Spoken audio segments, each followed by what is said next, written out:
अक्सर कुछ मूर्ख लोग अपने मूर्खतापूर्वक एक कमेंट कर बैठते हैं, अरे हमें राम जैसा राजा क्यों चाहिए, हमें तो रावण जैसा राजा चाहिए। राम ने तो उनके पत्नी को वन में भेज दिया था और रावण अपने बहन के लिए उन्हें राम से लड़ गए थे।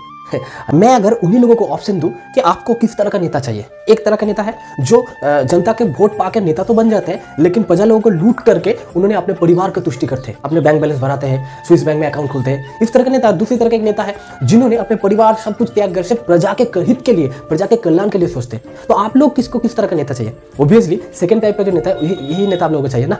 तो इसी तरह से राम ने क्या किया था, राम और सीता का जो संबंध है ना, जो प्यार है ना, वो हम लोग वो चिन्मय लेवल का है, वो हम लोग समझ ही नहीं पाएंगे, क्योंकि सीता का एक सेकंड नहीं है जिधर में राम नहीं है। भावनामय, जो राम भावनामय है, सीता है राम भावनामय। और राम का चित्र में, राम का एक पल नहीं है जिस पल में सीता उनके अंदर नहीं हो। लेकिन जब राम राजा, ऐसा राजा, राम है मर्यादा पुरुषोत्तम, वो हमें सिखा रहा है कि एक राजा का दायित्व क्या होता है।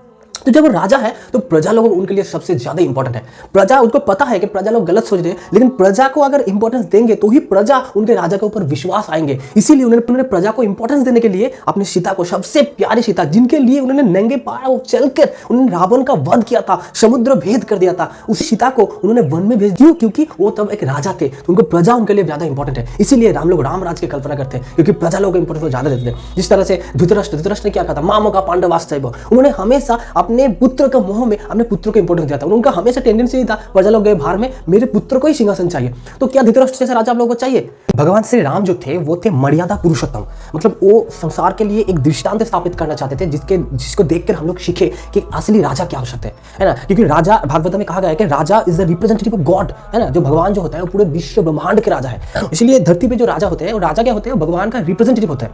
तो इस तौर पर भगवान रामचंद्र तो स्वयं भगवान है, उन्होंने अपने एग्जाम्पल के द्वारा दिखाना चाहते थे कि असली राजा क्या होता है। उनके लिए ड्यूटी फर्स्ट, प्रजा इज द फर्स्ट इंपॉर्टेंट, उसके बाद फैमिली। अभी कोई लोग ये तर्क दे सकता है, तो ठीक है ना, कि सीता के ऊपर प्रश्न कौन कौन उठाए थे? तो 2-3-4 जन लोग ही तो उठाए थे, मैक्सिमम जो पीपल थे वो तो नहीं उठाए थे। तो इसके अगर एग्जांपल हम लोग देखें कि सपोज मैं एक नेता हूं, तो मैं बहुमत के वोट पाकर मैं नेता बन जाऊं, और उसके बाद मैं जो मेरे जो वोट बैंक है, मतलब बहुमत जो यानी हम जनसंख्या है, मैं केवल उनके बारे में सोचूं। जो अल्पसंख्यक जो पॉपुलेशन है उनके बारे में अगर ना सोचूं, तो आप लोग हमें क्या कहेंगे, है ना, वोट बैंक का, ये तो वोट बैंक का राजनीति कर रहे हैं भाई, वोट के लिए राजनीति कर रहे हैं, उनके सब देख रहे हैं, हम लोग के लिए नहीं देख रहे हैं। तो ये एक बायस फ्री राजा तो नहीं हो सकता ना।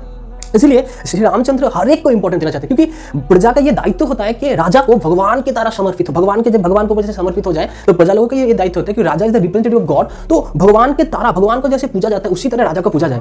लेकिन ये तभी हो पाएगा जब सभी प्रजा लोग उनके राजा के ऊपर विश्वास आए। अगर प्रजा के राजा के ऊपर विश्वास ना आए तो फिर कैसे हो सकता है ना। तो इसीलिए राम ये एग्जाम्पल सेट करना चाहते थे। अब ये बात है कि दूर रहना और पास रहना। अभी सोचो कि राधा और कृष्ण, जैसे राधा और कृष्ण जो थे कि कृष्ण का 16,108 पत्नी थे, है ना, लेकिन कृष्ण के साथ पूजा किसका किया जाता है? राधा कृष्ण का नाम है ना, राधा और कृष्ण। तो राधा और कृष्ण के साथ, राधा कितने टाइम कृष्ण के पास थे, है ना, वो लोग डिस्टेंस थे, मतलब दूर थे, लेकिन उनके राधा के एक सेकंड, कोई एक पल नहीं है जिस पे कृष्ण नहीं थे। राधा के जैसा भक्त, राधा के जैसा प्यार कृष्ण को ना किसी ने किया है, ना किसी ने कर पाएगा। तो पास रहने से प्यार बढ़ेगा, ये कोई बात नहीं है ना। जैसे कि आजकल के जो जमाना है उसमें डिवोर्स रेट इतना क्यों बढ़ गया? लव मैरिज होता है, उसके बाद भी डिवोर्स हो जाता है, क्यों? अगर पास साथ रहते भी है ना, तो भी मेंटली दे आर डिसअटैच होते हैं, अटैच नहीं रहते। वो अपने फोन में लगे हुए रहते, वो अपने हस्बैंड अपने फोन में लगे हुए रहते, तो दोनों के बीच कोई रिश्ता नहीं होता है, प्यार का जो रिश्ता नहीं होता है। तो पास रहने से प्यार बढ़ेगा, ऐसा नहीं है। शिला प्रभुपाद का एग्जांपल अगर हम लोग देखें, तो शिला प्रभुपाद जी ने, उनके जो गुरुदेव थे भक्ति सिद्धांत सरस्वती ठाकुर, उनके साथ कितना टाइम मुलाकात हुआ था? 3 या 4 बार। लेकिन फिर भी शिला प्रभुपाद जी ने उनके गुरुदेव के लिए जो किया है, ना किसी ने कर पाया और ना कहीं कर पाएगा। पूरे विश्व में आज भक्ति सिद्धांत सरस्वती ठाकुर के नाम का प्रीचिंग हो रहा है, किसकी वजह से? शिला प्रभुपाद की वजह से। तो उन्होंने दूर रखा, लेकिन शिला प्रभुपाद जी ने जो गुरुदेव भक्ति सिद्धांत सरस्वती ठाकुर प्रभुपाद, उनके गुरुदेव का मोड को समझा। उनका पहला इंस्ट्रक्शन था, जाओ जाके प्रीचिंग करो। उस इंस्ट्रक्शन को उन्होंने सीरियसली लिया और पूरे विश्व में प्रीचिंग की। तो डिस्टेंस रहने से प्यार नहीं घटता, प्यार एक अलग चीज है। विरह जो प्यार होता है ना, वो भगवान का अधिक प्रिय है। इसलिए राधा कृष्ण ने विरह जनित जो प्रेम है, वियोग जनित जो प्रेम है, इनका एग्जांपल सेट किया है। उसी तरह से राम और सीता कभी अलग नहीं थे, राम और सीता एक ही है। इसीलिए ये हम लोग समझ नहीं पाते। ये सोचने वाली बात है कि रावण ने उनके अहंकार को तुष्टि करने के लिए अपने सोने जैसे लंका को उन्होंने राग कर दिया, जलाकर राग कर दिया, अपने अहंकार को तुष्टि करने के लिए। तो और इसके बाद भी अगर रावण राज का इतना ही शौक है तो कोई बात नहीं, you are welcome. Hare Krishna. Thank you for watching our video.